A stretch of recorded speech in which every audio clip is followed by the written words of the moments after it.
All Marcus wanted to do was dance. The school's biggest event was just around the corner, and the 8-year-old had been practicing his routine for weeks. But when the principal called him into the office with a quiet, cold tone, Marcus didn't know that the dance he had been so excited for was about to turn into a fight for his identity. Before we get started, make sure to hit that like button. Subscribe for more exciting content and let us know where you're watching from in the comments. Now, let's dive in. Marcus had always been a boy full of energy, his zest for life evident in everything he did, especially in his dancing. Even as a toddler, his body would sway to any rhythm he heard, as if the music spoke to his soul. By the time he was 8, dancing had become more than just a hobby for him. It was a passion. He'd practice in front of the mirror, choreographing moves with the precision of someone twice his age. His mother, Camille, would watch him with pride, often snapping videos to share with relatives who marveled at his talent. The upcoming school dance was the biggest event of the year for Marcus. It wasn't just any performance. It was the chance to showcase the routine he'd been perfecting for weeks. His classmates talked about it all the time, buzzing with excitement as they prepared their own dances. But for Marcus, this event wasn't just about participating, it was about shining. His teacher, Miss Alice, had praised his talent during rehearsals, and Marcus couldn't wait for his moment in the spotlight. As the day of the dance drew near, Marcus began to feel butterflies in his stomach. He practiced his routine over and over again in his room, his feet moving instinctively to the beat of the music that played in his head. He wanted everything to be perfect.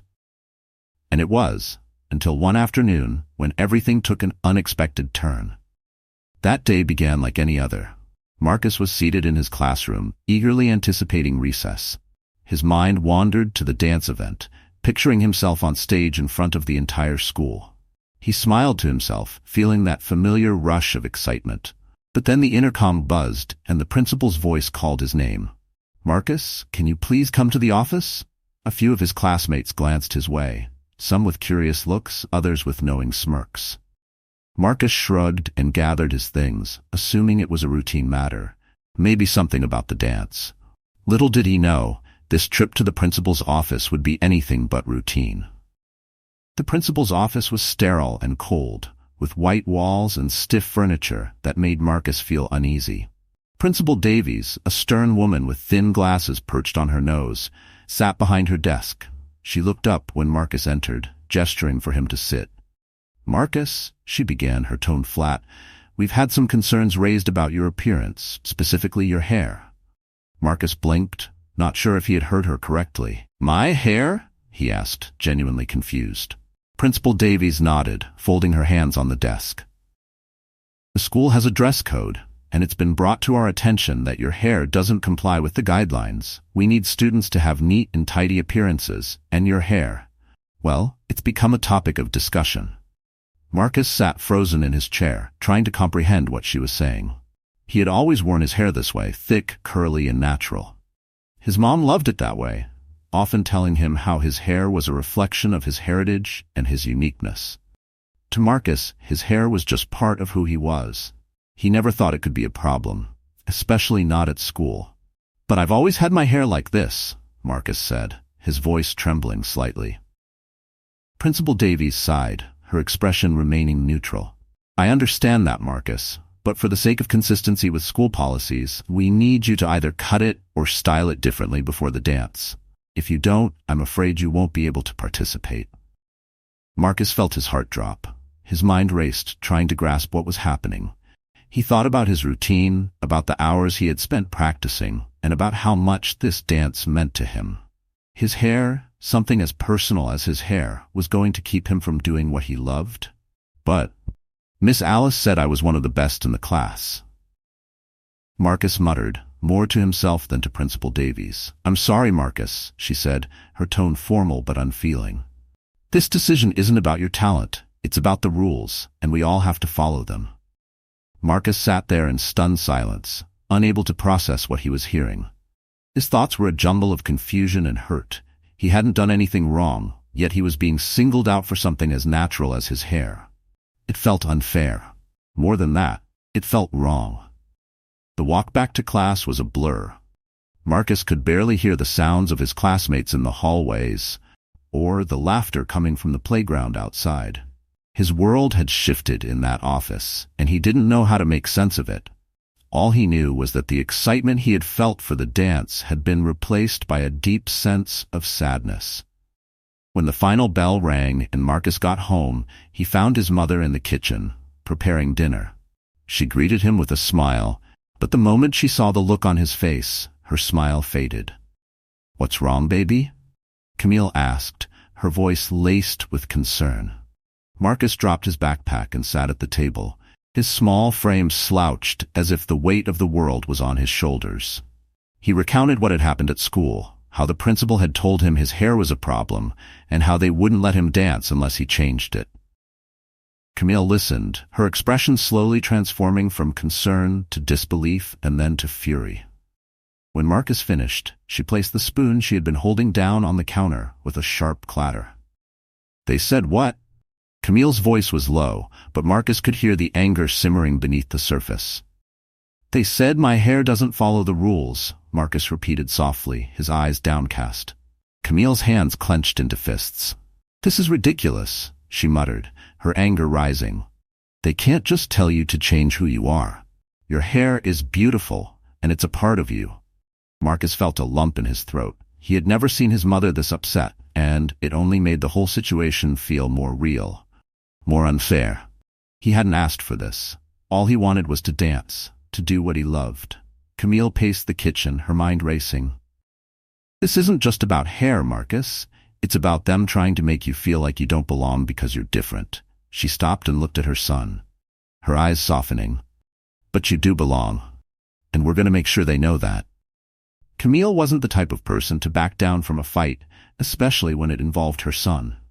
That night, as Marcus went to bed, she made phone calls, researched the school's policies, and prepared herself for what was sure to be a battle. She wasn't just fighting for Marcus's right to dance. She was fighting for his right to be himself. And Marcus, lying in bed, stared at the ceiling, feeling a mixture of hope and fear. His hair wasn't just hair anymore. It had become the reason he was being excluded, and he didn't understand why. But with his mother's determination by his side, Marcus knew that this wasn't the end.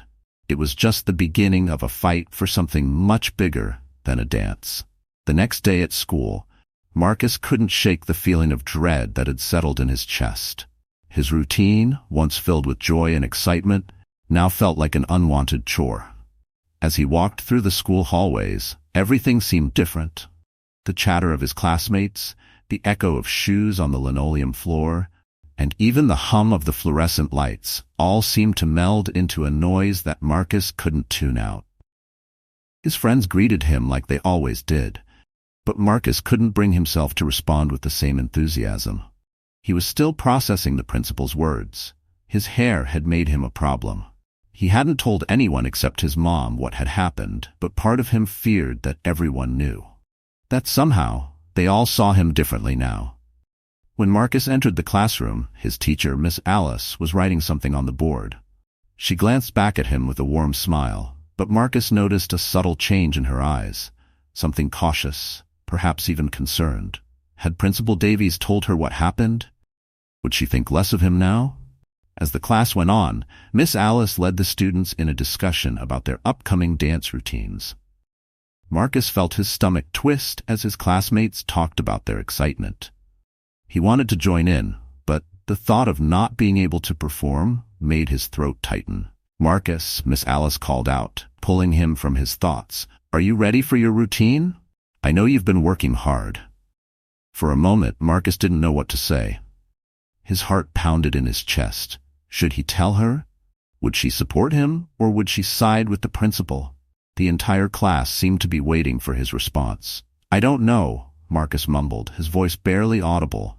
Miss Alice raised an eyebrow. "You don't know?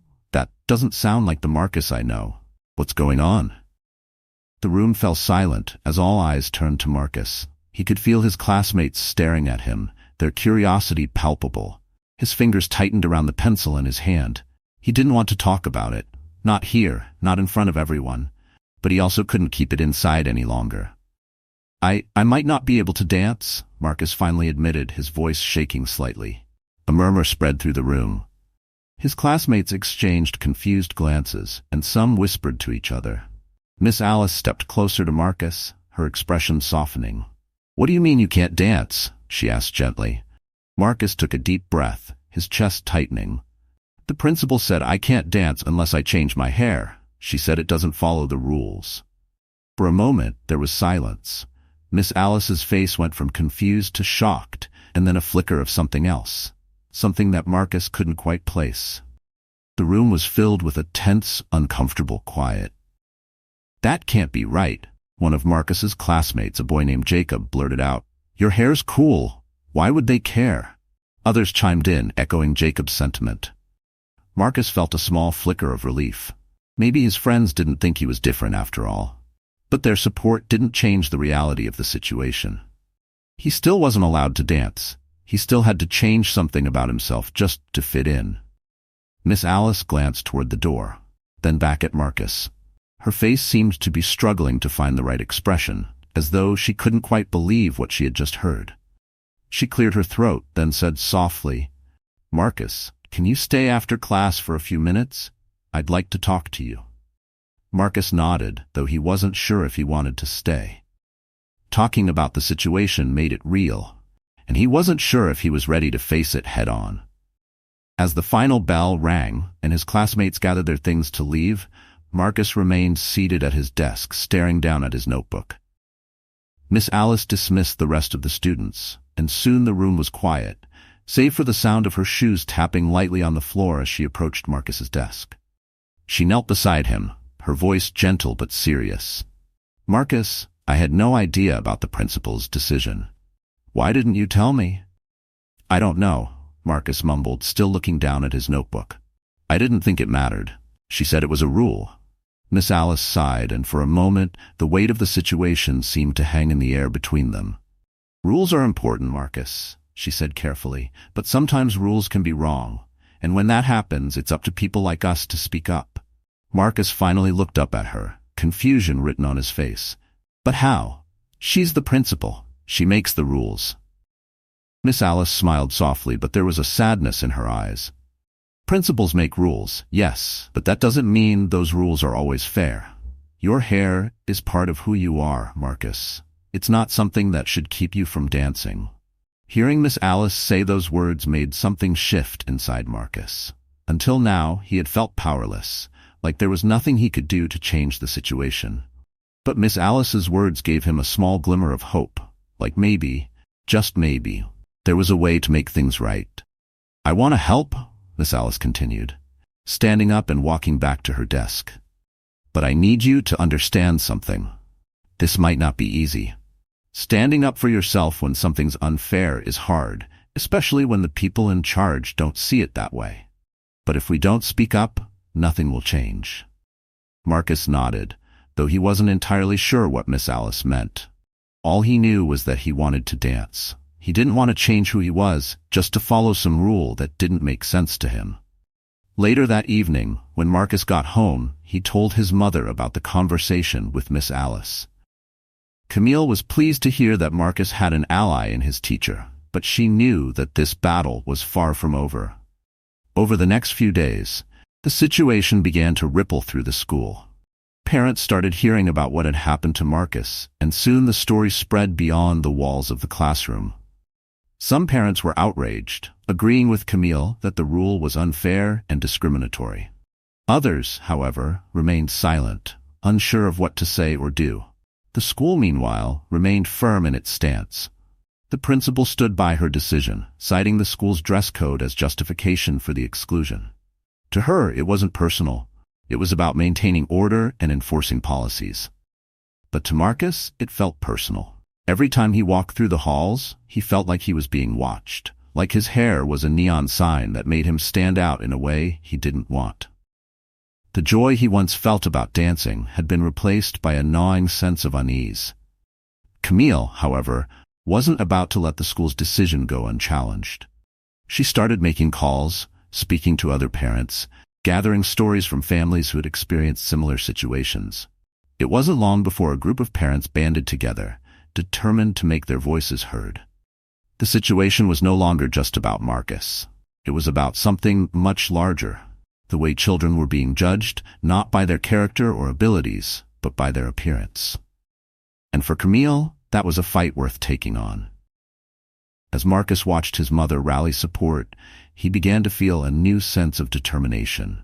Maybe he wasn't just fighting for his right to dance. Maybe, in some small way, he was fighting for something bigger. Something that could make a difference not just for him, but for others like him. And as the days passed, Marcus realized that sometimes standing up for yourself wasn't just about making a point. It was about showing the world that everyone deserves to be treated with respect, no matter what they look like. The tension at school grew thicker with every passing day.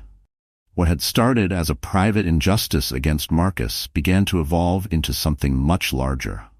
The whispers in the hallways grew louder, with more students and parents becoming aware of what had happened.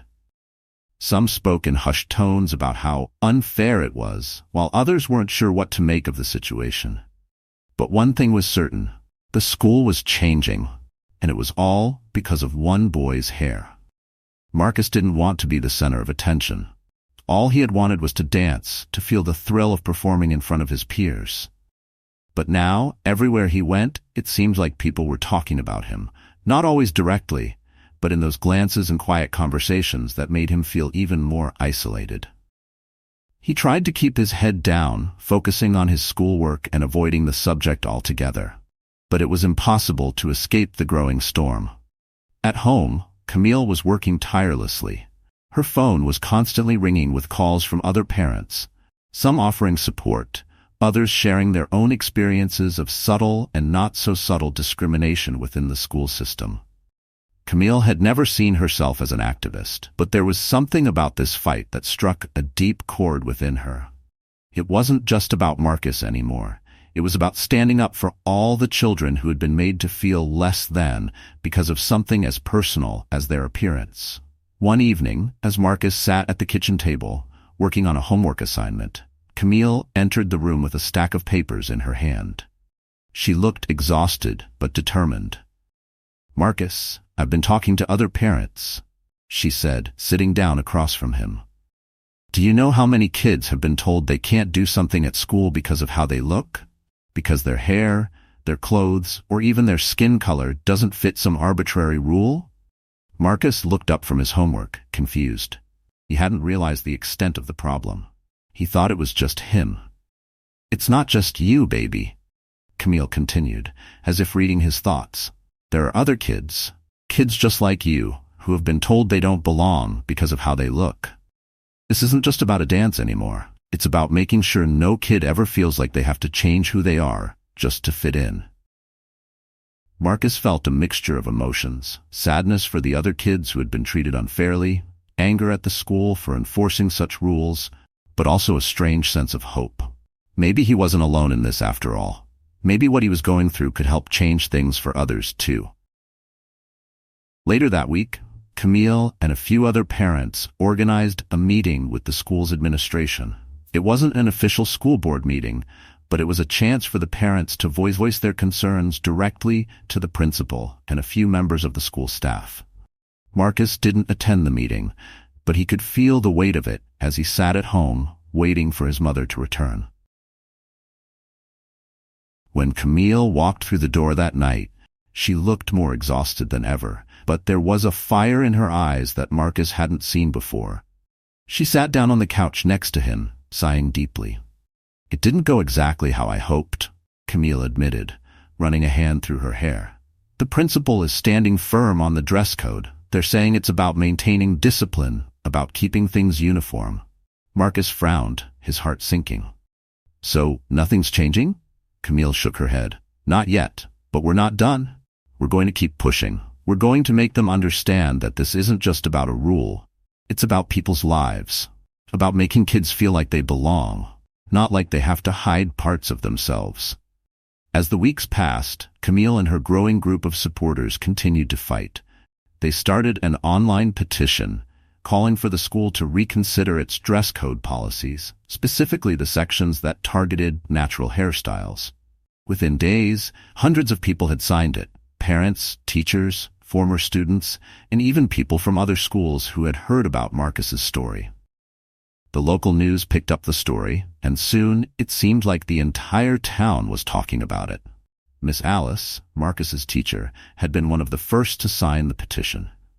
She had always prided herself on being fair and open-minded, but Marcus' situation had forced her to confront some uncomfortable truths about the world she lived in. She realized that, without intending to, she had been part of a system that upheld these discriminatory rules and that weighed heavily on her.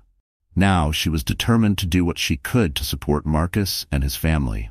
One afternoon, as Miss Alice was grading papers in her classroom, Marcus approached her desk. "Miss Alice?" he asked quietly. She looked up, her warm smile instantly softening the tension that had been building in Marcus's chest. "Yes, Marcus? Why? Why do they care so much about my hair?" he asked, his voice barely above a whisper. Miss Alice sighed, putting down her pen. "You know, Marcus, I've been asking myself the same question. The truth is, sometimes people are afraid of things that are different. They create rules to keep things the same, to maintain control. But that doesn't make those rules right." Marcus nodded slowly, trying to understand. "But my hair isn't hurting anyone." "No, it's not," Miss Alice agreed. "And that's exactly why this rule needs to change. Because it's not about your hair, it's about how people are treated because of it. And that's what's wrong." For the first time since this all began, Marcus felt a sense of clarity. It wasn't just about him anymore. His hair had become a symbol of something much bigger. A fight for respect, for fairness, for the right to be who you are without having to apologize for it. And while that realization was heavy, it also gave him a sense of purpose. As the dance approached, the school remained firm on its decision. Marcus would not be allowed to participate unless he changed his hair. And that wasn't something he or his family were willing to do. Camille had made it clear that they weren't backing down, even if it meant Marcus couldn't perform. But then, something unexpected happened. The week before the dance, several of Marcus's classmates, led by Jacob, the boy who had defended Marcus in class, came up with an idea. They started wearing their hair in different styles that broke the school's dress code. Some wore their hair in large, messy curls, others sported bold, unkempt looks, and a few even shaved their heads entirely. It was their quiet way of protesting the school's decision, of standing in solidarity with Marcus.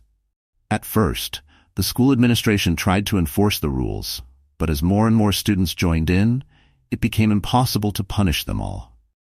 The students had found a way to resist, not through anger or violence, but through a simple act of unity. Marcus watched as his friends and classmates stood by his side, and for the first time in weeks, he felt a sense of hope. He realized that sometimes change didn't happen all at once. It happened slowly, in small steps, as people came together to stand up for what was right. The night of the dance came and went, and Marcus didn't perform. But in a way, he didn't need to. His classmates had made sure that his voice was heard, even without him being on stage. And while the school's policy hadn't changed yet, Marcus knew that this was just the beginning. Seeds of change had been planted. It would take time, but Marcus was starting to believe that things would get better. Not just for him, but for everyone who had ever been told they didn't belong because of how they looked. The morning after the dance, Marcus woke up feeling a mixture of emotions. He had spent the night scrolling through social media, watching videos of his classmates performing. Despite not being able to dance himself, Marcus found comfort in the fact that so many of his friends had stood by him. The quiet act of rebellion they had started, styling their hair in ways that violated the school's dress code, had made waves. But there was still a gnawing sense of unfinished business. While the students had shown solidarity, the school hadn't budged.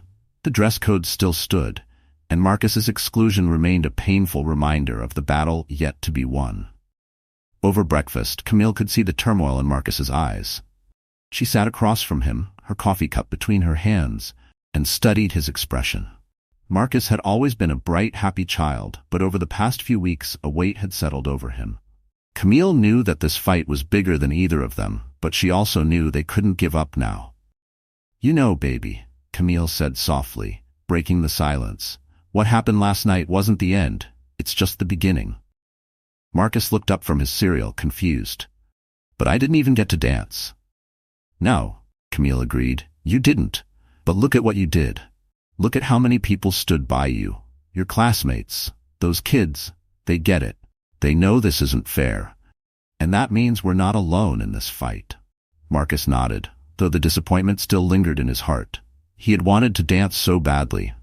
But he understood what his mom was saying. It wasn't just about the performance anymore. It was about standing up for himself and others like him. That afternoon, Camille got a call from the school's administration. They wanted to schedule another meeting, this time with the superintendent present. The email had been short and formal, but there was something in the tone that made Camille hopeful.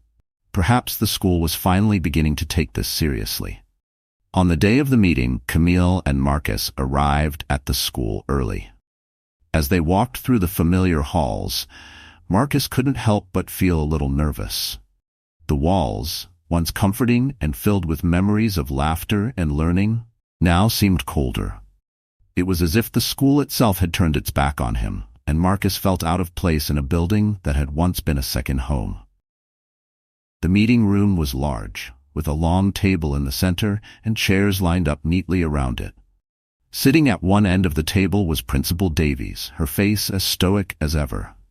Beside her sat two members of the school board, along with the superintendent, Mr. Harris, a tall man with graying hair and a serious expression. Camille and Marcus took their seats at the other end of the table, and the atmosphere was thick with tension. "Thank you for coming," Mr. Harris began, his voice low and measured. "We've been reviewing the situation carefully, and we'd like to hear your perspective." Camille straightened in her chair, her eyes locked on Mr. Harris. "My perspective is simple," she said, her voice calm but firm.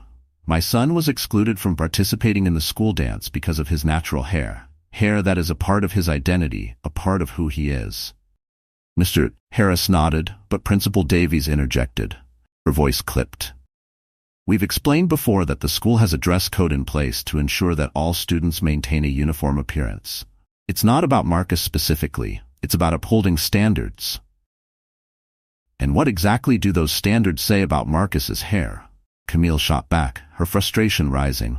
"Because what I hear is that you're telling all kids like him, that they have to change who they are to fit your definition of neat and tidy. That's not a standard, that's discrimination." The room fell silent for a moment. Mr. Harris looked thoughtful, while Principal Davies maintained her steely demeanor. One of the school board members, a woman with short hair and a concerned expression, spoke up next. "Mrs. Washington," she began gently, "we understand that this has been a difficult situation, but the dress code isn't meant to target any one group. It's in place to promote a sense of discipline and professionalism among the students." Camille shook her head. "Discipline? Professionalism? He's 8 years old. He's not in a boardroom. He's in a classroom. You're asking children to conform to standards that don't take into account their culture, their heritage. You're asking them to erase a part of themselves." Marcus, who had been sitting quietly beside his mother, finally spoke up. His voice was small but steady. "I just want to dance," he said. "I don't understand why my hair matters so much." The simplicity of his words seemed to hang in the air, cutting through the formality of the meeting. Mr. Harris leaned forward, folding his hands on the table. "Marcus," he said softly, "I don't think anyone here is saying your hair is a problem. But sometimes, schools have rules in place to make sure everything runs smoothly." "But my hair doesn't stop things from running smoothly," Marcus replied, his eyes wide with confusion. "It doesn't stop me from dancing or learning. It's just my hair." Mr. Harris seemed to pause, considering Marcus's words. He glanced at the other members of the board before speaking again. "I see your point, and perhaps we've been a little too rigid in our interpretation of these policies." Principal Davies' face tightened at his words, but Mr. Harris continued, addressing the room as a whole. "I think we need to take a step back and look at this situation with fresh eyes. The world is changing, and our schools need to reflect that. Maybe it's time we reconsidered some of these policies." For the first time since the meeting began, Camille felt a flicker of hope. Mr. Harris was opening the door to the possibility of change. A change that would mean so much, Not just for Marcus, but for all the kids who had been affected by the school's rigid rules. The rest of the meeting was spent discussing how the school could move forward. While no immediate decisions were made, Mr. Harris promised to bring the issue before the full school board. He also assured Camille that they would review the dress code policies with a focus on inclusivity and respect for diversity. As Camille and Marcus left the school that day, there was a sense of cautious optimism. The fight wasn't over, but it felt like they had made a small breakthrough. Marcus, for the first time in weeks, felt a little lighter. He knew that things weren't fixed yet, but he also knew that his voice had been heard. The next few weeks were filled with uncertainty. The school board's review process was slow, and there were no immediate changes to the dress code. But something had shifted within the school. The students, inspired by Marcus's quiet defiance and their own small acts of resistance, continued to push the boundaries. More kids began wearing their hair in natural styles, and conversations about identity and acceptance became a common topic in classrooms. Miss Alice, who had always been supportive of Marcus, started a discussion group in her class where students could talk about issues related to race, identity, and fairness. For the first time, Marcus felt like he wasn't just a kid with problematic hair. He was part of a conversation that was making a difference. And then one afternoon, just a few days before the end of the school year, the news came. Camille received a letter from the school board. In it, they outlined the changes they planned to make to the dress code, specifically removing the restrictions on natural hairstyles. The board acknowledged that the old policy had been outdated and exclusionary, and they committed to creating a more inclusive environment for all students. When Camille read the letter aloud to Marcus, he could hardly believe it. His fight, what had started with something as simple as his hair, had led to real change. He had stood up for himself, and in doing so, he had made the school a better place for everyone. But the most meaningful moment came that night, when Marcus was getting ready for bed. As he looked in the mirror, running his fingers through his thick, curly hair, he smiled. For the first time in a long time, he felt proud, not just of his hair, but of everything it represented. His battle wasn't just about being allowed to dance. It was about dignity, about being accepted for who he was. And now, because of his courage and the support of his family and friends, he had won that battle. Not just for himself, but for every child who had ever been told they didn't belong. The air felt different as Marcus walked through the school's main doors that morning. There was a lightness to his step, a new energy in the halls, and for the first time in weeks, the knot of anxiety in his stomach was gone. The fight had not been easy, but it had been worth it. The school board's decision to change the dress code had sent ripples throughout the community, and everyone knew that something important had happened. Marcus's quiet resilience had turned into something much bigger. A movement. He was still Marcus, the boy who loved to dance, but now he was also the boy who had helped make a difference. As he walked past his classmates, there were nods of recognition, smiles, and even a few pats on the back. No one said it out loud, but Marcus could feel the shift in the way people looked at him. He wasn't just a kid with different hair anymore. He was someone who had stood up for what was right. That realization filled him with pride and a quiet sense of accomplishment. The changes had come slowly at first, but now they were impossible to ignore. The school's dress code had been revised to allow for greater freedom in how students expressed themselves, particularly when it came to their hair. More importantly, the school had begun to foster a deeper conversation about acceptance, identity, and respect. Marcus's classmates were part of that conversation, and so were the teachers, many of whom had begun to question the very rules they had enforced for years. Miss Alice, who had always supported Marcus, had become an outspoken advocate for change within the school. She encouraged her students to talk openly about their experiences, and in doing so, the classroom had become a place where everyone felt safe to express themselves. For Marcus, these conversations had been eye-opening. He had learned that his fight wasn't just about hair. It was about the many ways people are judged, often unfairly, for things they cannot and should not change. As the days passed, Marcus began to see his victory not as an end, but as the beginning of something new. The school was transforming, slowly but surely, into a place where students could feel proud of who they were, no matter what they looked like. It wasn't perfect. There were still moments of ignorance and misunderstanding, but the foundation for change had been laid. The true celebration came weeks later, when the school announced a special event to honor the students' achievements that year. It wasn't just a typical assembly. It was a showcase of talent, unity, and the diversity that made the school so unique. For Marcus, this event meant one thing: he would finally get the chance to dance. The night of the event arrived, and Marcus stood backstage, his heart pounding with a mixture of excitement and nerves. The school's auditorium was packed with students, parents, and teachers, all gathered to watch the performances. The atmosphere was electric, filled with anticipation. For Marcus, this was more than just a dance. It was a symbol of everything he had fought for. His mother, Camille, sat in the front row, beaming with pride. Over the past few months, she had watched her son grow in ways she never could have imagined.